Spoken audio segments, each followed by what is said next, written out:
Hello, everyone. You know what time it is? It is time for OCN Now, your daily talk show where we talk about the things going on, ourcommunitynow.com. And we've got some fun stories for you today. Happy Friday. Hey, it's Friday. How are you today? Friday.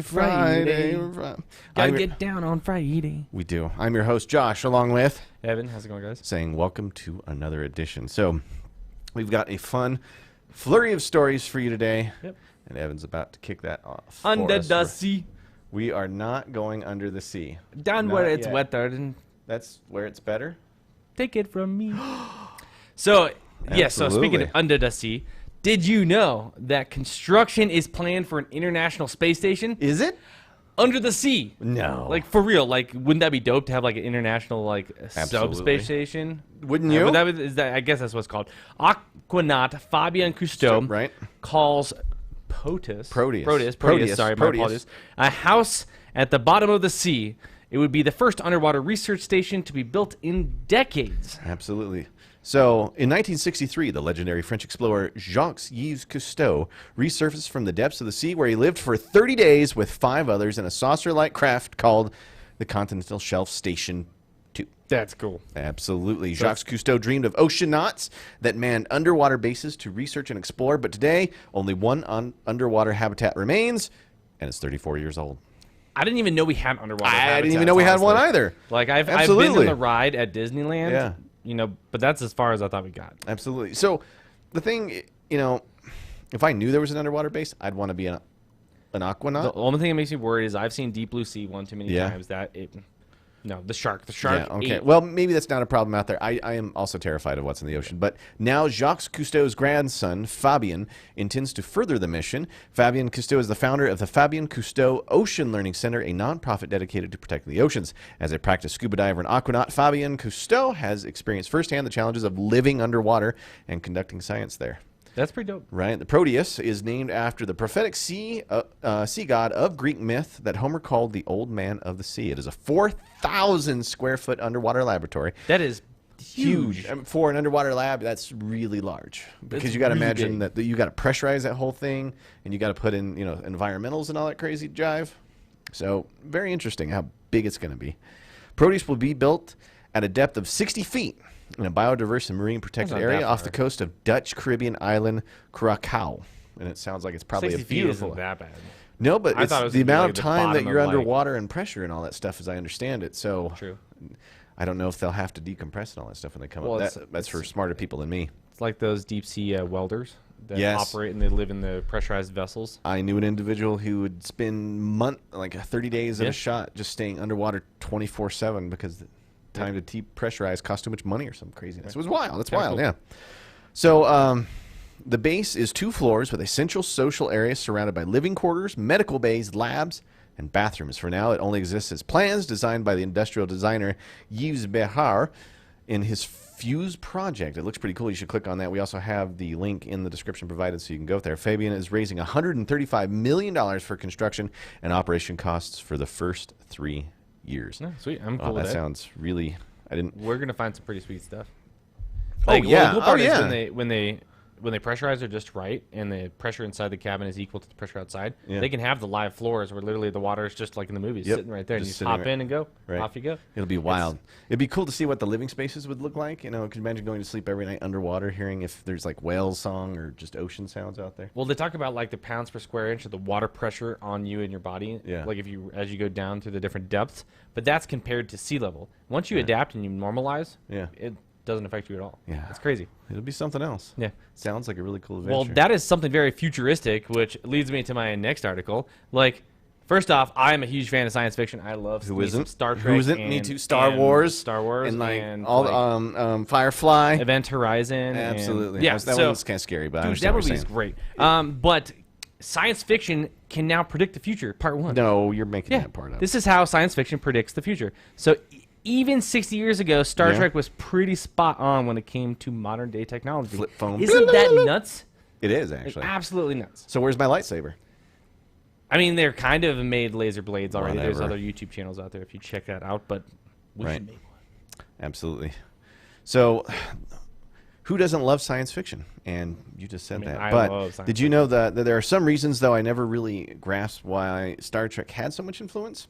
and technology and all that stuff is actually influenced by it. And we've got a wonderful story about it here on the look, OCN. iPads are and the first one we get, the iPads is the way to go. I mean, that right there is tablets that Absolutely. were in the whole Star Trek franchise. Right, think about that. The Absolutely. LCARS tablets. Right, especially in the next generation. But computers and conversational interfaces, a la the pads that we use. Computers are so commonplace these days that for some, it's hard to imagine or even remember a time without them. For some generations, that is certainly true. For mine, we had a newspaper. Computers have been around much longer than we think, too. Technically speaking, computers have already existed since the first Star Trek aired back in the 1960s. They just took up entire rooms, and they filled all of these rooms. You can find some of these really cool pictures of them over at OCN. Absolutely. And medical technology, too, right? You bet. And the floppy disks. I mean, everything is on these flat mobile things. You would have never thought of that. And now we have little jump drives, little cards you just Absolutely. done. Well, think about it. And we also have, Cortana now, and then we have Siri, and we have Amazon Cloud Home. services. And did you guys ever watch Star Trek and ever hear someone say, computer? Yep. And the computer answered back? Yep. Geordie LaForge said a lot, so did Data. I love The Next Generation. It was my jam. Next Generation was one of the best. But Voyager by far. Absolutely. And like you said, the medical technology part of it has certainly changed. I mean, we can scan now. We've got CT scans that can do some pretty amazing things. Just even with the coronavirus, look at the fact that we can do temperature checks just by going beep. Right. You know, laser beams. eventually we're going to get to the point where we go, Josh, you got a broken bone and 5 types of cancer. Right. Well, no, I hope not. God, that's horrible. And hopefully by then Sorry, they're like, that was we like cured all of them, and then, but yeah, ouch. Whew. It kind of scared me. Who knows? That one.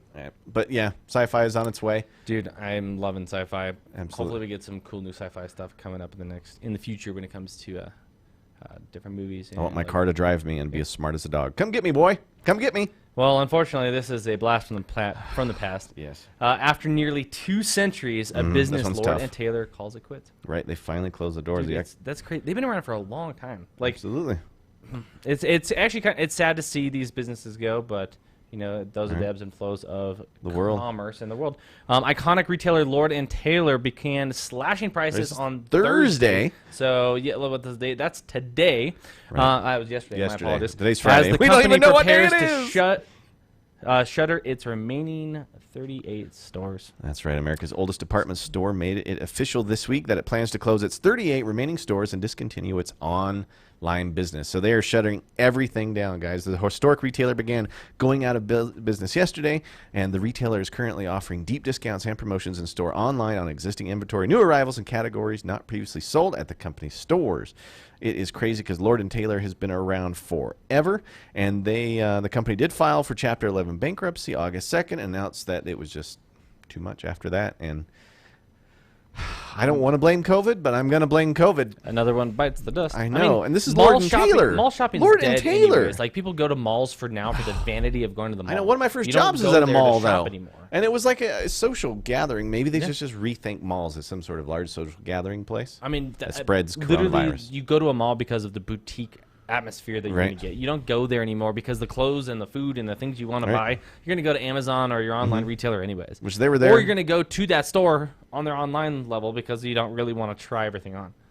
That's what my wife does. She buys like the entire store and then doesn't return half. When I go to the mall, I get a pretzel, and I get a cup of coffee, and I walk around and watch my wife and her mom shop. You ever want brand new clothes that's never been worn? Shop at the Goodwill in Parker because my wife never returns anything, so it ends up getting sent to Goodwill. I actually do shop there once in a while. You find great bags and stuff that people abandon. Don't forget your local discount shops. Yes. This next story really is scaring me. This one's Let's tough, bring up man. the photo so you guys 2020 can see. is just killing us, and now it's affecting our pets. I know. Literally. I don't like this. I don't like Sunshine Mills has recalled premium dog food variety over salmonella poisoning concerns. Salmonella in dog food, guys. Yeah, that's I mean, first we had it in onions good. and onion-based products. We brought you that story on our community announcements yesterday. You can find that in yesterday's show if you want to go back and click on it, or just head over to the website and read it. But it appears that salmonella is on the menu. Right. Pet food maker Sunshine Mills Incorporated issued a voluntary recall of one of its dog food varieties due to the potential salmonella contamination. So if you believe or are using that and you want to make sure your pet is safe, better safe than sorry, Absolutely. So follow the recall. The product in question is Nature's Menu Super Premium Dog Food with a blend of real chicken and quail, which comes in 3 and 13.5-pound bags. The precautionary recall was issued after a sample of food tested positive for salmonella. Multiple Samples of the same lot tested negative for bacteria. Out of an abundance of caution, though, the company issued the voluntary recall because they love pets just as much as we do, and we appreciate them doing that. Babies. And there are certain UPC codes you got to look out for. The first one is 701-551-4363 and 701-551-4365. Go to our website if you want to see those numbers again, because you can click on the story, and it would do a better job of telling you the story. Yeah. I mean, let's be honest. Take care of them, fur babies. Don't let anything bad happen to them. I love my cat. We already had so much bad things go on this year. We don't want anything to happen to our animals. No, we love our animals more than we our love animals each other. At this point in time, absolutely, they're the only things that keep us happy, right? And sane, yep. Which is great, because a lot of the shelters and stuff are seeing like nobody there because everybody's adopting something, which is great for our pets. But we're all lonely. It's really good. Yeah. Yeah. Just saying. Well, thanks for everyone. For yeah. Today. I mean, it's a Friday. Have Friday. a good weekend. Try to stay cool out there. The temp should only be in the 80s this weekend. I'm so excited. So, and if you're here in Colorado, which some of you relax, are, some of take you the aren't, weekend off. Right. It's not going to be terribly hot. So get the chores done. Enjoy the week. You guys won't see me for a long time because they're actually kicking me out for 7 whole days. Yeah, we told him that he stinks and he has to take. If you haven't been in this studio. He decided to dress up on his last day. Absolutely. I wore my good shirt and put all my stuff in my pockets this time because people don't want to see. Anyway, guys, don't forget to head over to ourcommunitynow.com. We have all the latest stories that are going on in your community. We will be in your neighborhood before you know it. And if we're not there now, we will be. Just keep looking to our website for all the information about your local community. Don't forget to also head over to YouTube, where you can watch this crazy guy talk about all kinds of fun video games, because he says a lot of things that people love to hate. Yeah, and I appreciate it. Yeah, people still love him. People love him too, but apparently they don't like our video game breakdowns. It doesn't matter though. It works. Just check it out. Yeah. Anyway, guys, this is Josh. I'm Evan. Saying have a great weekend, everybody. Stay safe.